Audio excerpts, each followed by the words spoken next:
Үүн дээр үндэслээд бол 2012 оны анх санааг бол 2012 оны 11 сард Монгол Улсын бэлэгчээр энэ зүүн хойд Азийн сэргийлэх эрчим хүчний хамтын ажиллагаа гэсэн зүйл олон улсын баг хурал болсон юм. Тэгээ Азийн супер эндээс бол Азийн супер сүлжээг байгуулах урьдчилан судалгаа их зөвлөмж гарсны үндсэн дээр бол эрчим хүчний яамны дөрийн нарийн бичгийн дарганы тушаалаар 2014 оны 3 сард энэ ажлын хэсэг байгууллагатай ажиллаж энийг бол ирээдүйд ажил хэрэг болох талаар ажиллаж байгаамаа. Манай Монгол улс бол энэ их сэргийлэх эрчим хүчний нөөцийг бол шингэх боломжгүй учраас зүүн хойд Азид бол өндөр хүчтэй шугамар холбоод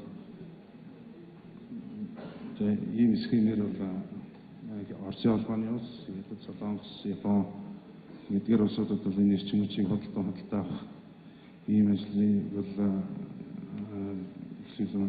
судалгааны хэмжээнд бол ажиллаж байна. Энэ бол ирээдүйд нэлээд бүдэх боломжтой ийм төсөл байгаа. Яам зүгээс бас энэ дээр бас анхаарал тавьж ажиллаж байна. За анхаарал тавьсанд баярлалаа. Та бүхэнд энэ форумд идэвхтэй оролцохыг хүсье. Баярлалаа.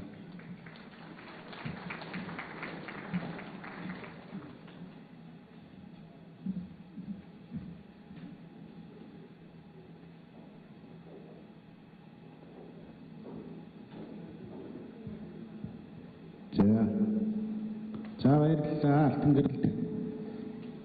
За ингээд дараагийн хэлтгэл эрчим хүчний зохицуулах хорооноос эрчим хүчний сэргээгдэх эрчим хүчний зохицуулалтын асуудлаар эрчим хүчний зохицуулах хорооны сэргээгдэх эрчим хүч хяналтын асуудлаар эзэн мэргэжилтэн Жамба орж байна.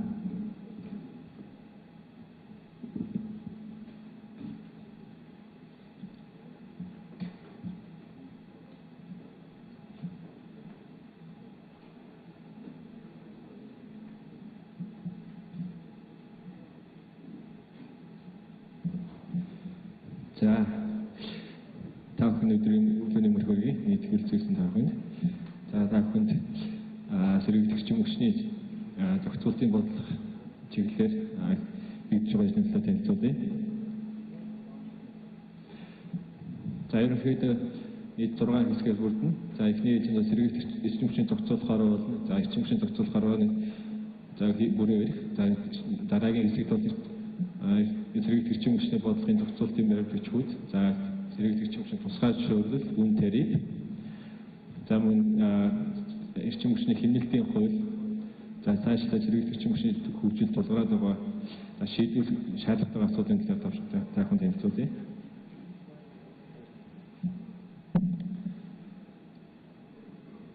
За эрчим хүчний зохицуулахаар 2001 онд эрчим хүчний тухай хууль батлагдсан эрчим хүчний зохицуулахаар байгуулагдсан байгаа. За эрчим хүчний зохицуулах хорооны үндсэн үйл ажиллагаа нь бол эрчим хүчний тусгай зөвшөөрөл олгох, за тусгай зөвшөөрлүүд үзүүлэх, хүчингөө олгох, түүнтэй оролцсон харилцааг зохицуулах. За дараагийн нэг том ажил бол